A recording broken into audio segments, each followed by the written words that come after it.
Al analizar diferentes proyectos telecolaborativos en los que han participado instituciones educativas de diferentes regiones geográficas, pueden apreciarse una serie de elementos en común.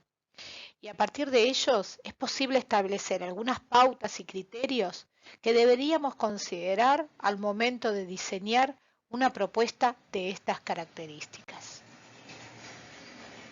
Pero ¿cuáles son esos elementos a tener en cuenta? Ante todo, lo que debemos hacer es seleccionar el tema central de nuestro proyecto y además ir pensando en un nombre creativo.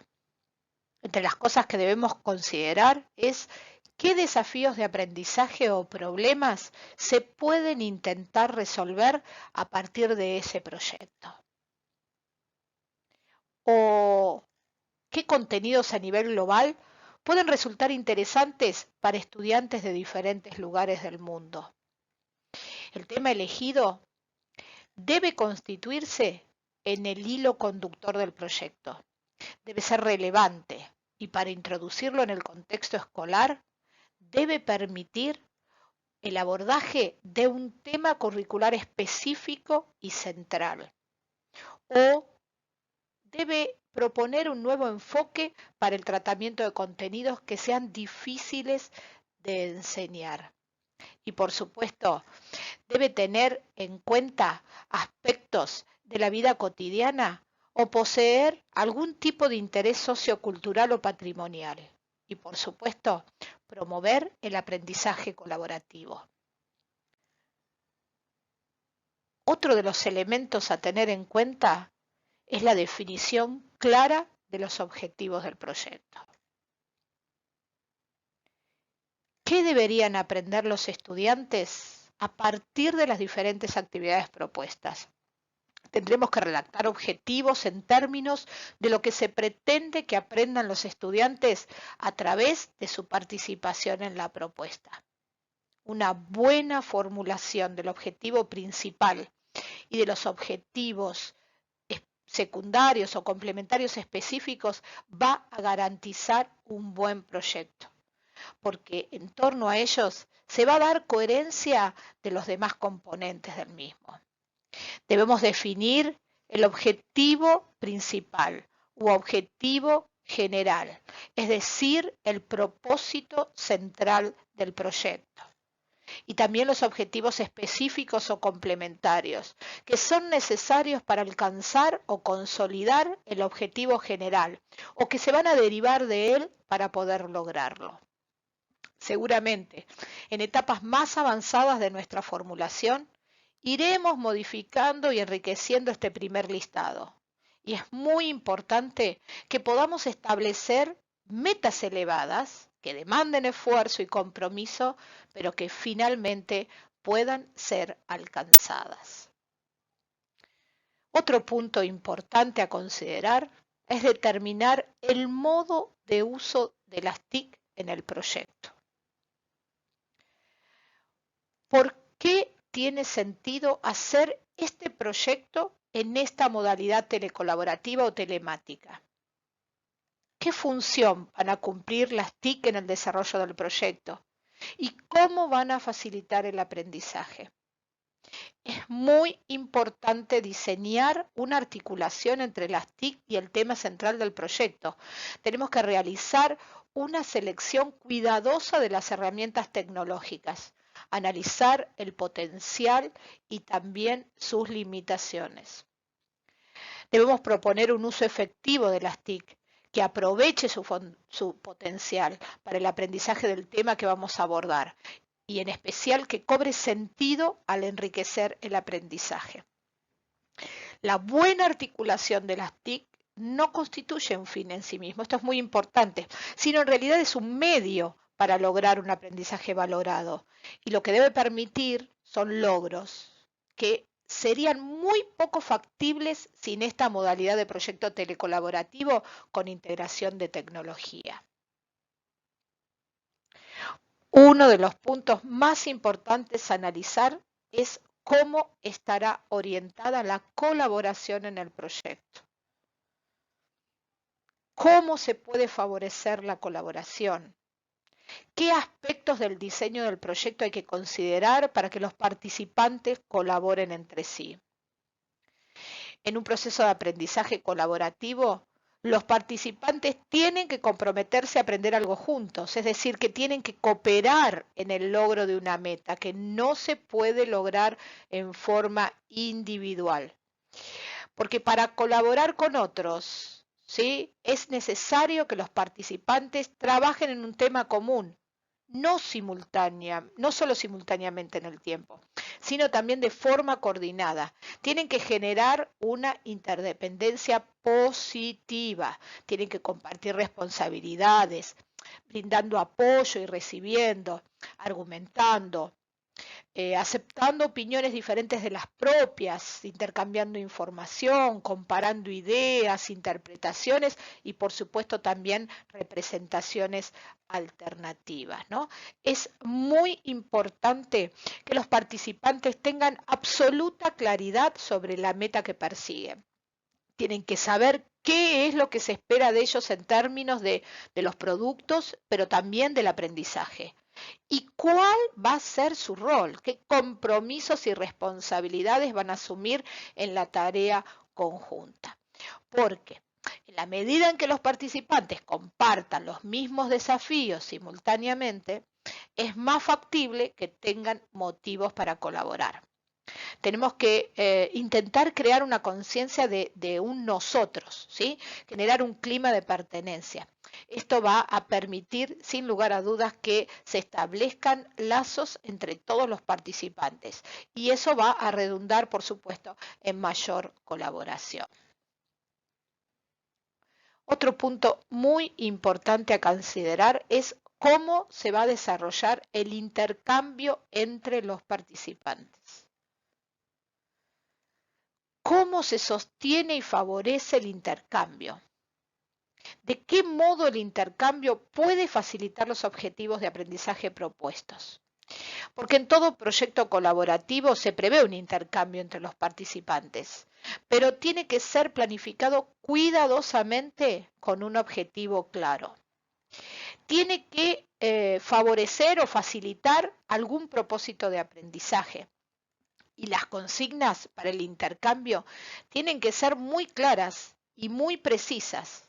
Pueden ser preguntas que organicen la discusión y que apunten a fomentar una comunicación auténtica que tenga un sentido concreto y real. Otro elemento importante es la determinación de cuáles serán los destinatarios de nuestra propuesta. ¿Qué criterios se deben utilizar para determinar los destinatarios de un proyecto? El tema o el problema central tiene que ser viable cognitivamente para todos los alumnos destinatarios. No debe ser ni muy fácil ni muy difícil.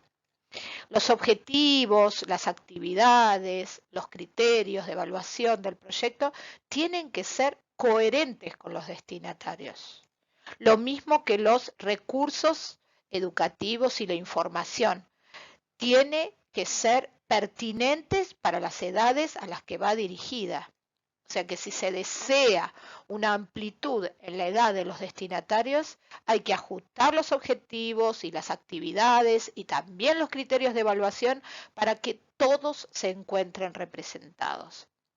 Una buena estrategia puede ser, por ejemplo, diferenciar los distintos elementos del proyecto, objetivos, actividades, criterios de evaluación, recursos, por franja de edades. Sin duda, otro de los puntos significativos es la determinación de los criterios que tendremos que tener en cuenta al diseñar las diferentes actividades. ¿Cómo diseñar las actividades del proyecto? La verdad que las actividades que se proponen en un proyecto educativo sabemos que son acciones que llevan adelante los alumnos, ¿no? Con el apoyo del docente. Y para diseñarlas se sugiere sostener una secuencia lógica en la que tengamos actividades introductorias, de indagación guiada y además tareas de síntesis. de manera tal que las tareas y las reflexiones o los productos, ¿sí? Que se van desarrollando en la primera parte o en el comienzo del proyecto, es importante que se retomen nuevamente al final de la secuencia. Lo que tenemos que hacer y que es muy importante es variar el tipo de actividades que se realizan durante el proyecto y además los tipos de productos. Se recomienda no requerir más de 3 producciones a lo largo de un proyecto. Y por supuesto que un educador motivado como nosotros va a ser capaz de desarrollar variadas propuestas, buscar y encontrar los mejores recursos y herramientas, proponer distintas alternativas, por supuesto, para el logro de los objetivos pedagógicos y atendiendo los distintos estilos de aprendizaje de sus estudiantes que hablábamos al comienzo de este curso. También lo que se sugiere es variar las habilidades o destrezas que se requiere de los alumnos en las distintas actividades propuestas. Y es muy importante seleccionar cuidadosamente las herramientas y recursos tecnológicos que los alumnos y los docentes van a usar en el desarrollo de las actividades propuestas. Tenemos que tratar de promover que haya una inclusión genuina de la tecnología, que potencie y que enriquezca la enseñanza y el aprendizaje de los estudiantes. Es recomendable sugerir que la duración de cada actividad sea la adecuada, ¿no? Y a partir de ahí calcular el tiempo necesario para realizar correctamente todo el proyecto. Por supuesto que se tienen que tener en cuenta envíos de comentarios o respuestas a las producciones como parte de una actividad y eso requiere un tiempo que se debe considerar. Por ejemplo, un proyecto corto que prevea 3 actividades de trabajo concreto va a tener que durar como mínimo 2 meses y medio.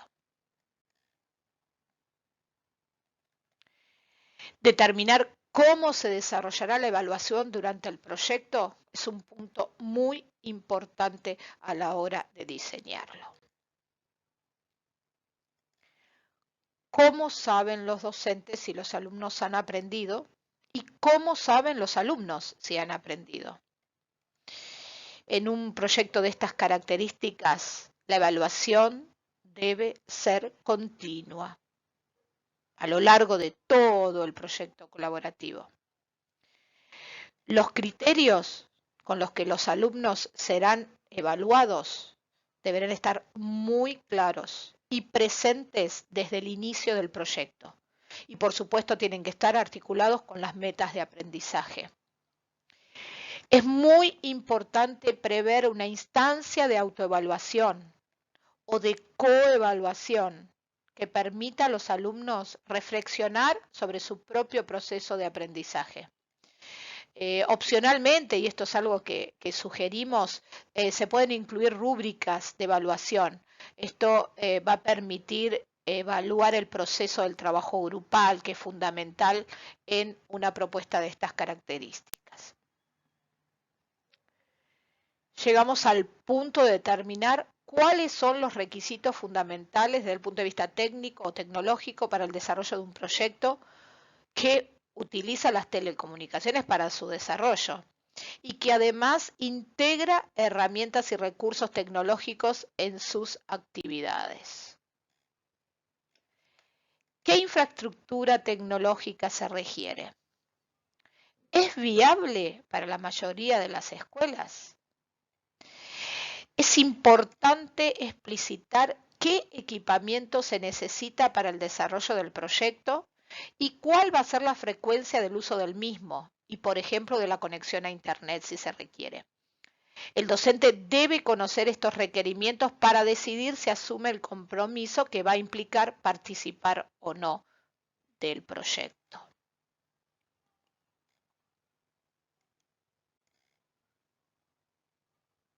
Y por último, se debe determinar qué tipo de recursos adicionales les vamos a ofrecer a los participantes.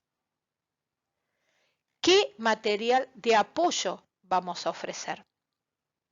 Es importante brindar guías, tutoriales y enlaces que favorezcan el desarrollo del proyecto. Por ejemplo, tutoriales para acceder a la plataforma de trabajo o para usar las distintas herramientas y recursos tecnológicos que se van a sugerir o para desarrollar las producciones que se proponen, entre otros tips. Ofrecer documentos que incluyan las reglas de etiqueta para promover, ¿sí?, que una buena comunicación entre los participantes acerca de cómo las buenas maneras de comportamiento en la red. Se recomienda además que ese material que se ofrece de apoyo ayude a los docentes a enriquecer sus prácticas desde lo disciplinar. Ya hemos revisado los componentes y los criterios a tener en cuenta para el diseño de un proyecto telecolaborativo. Ahora llegó el momento de llevarlo a la práctica. Desarrolla tu proyecto.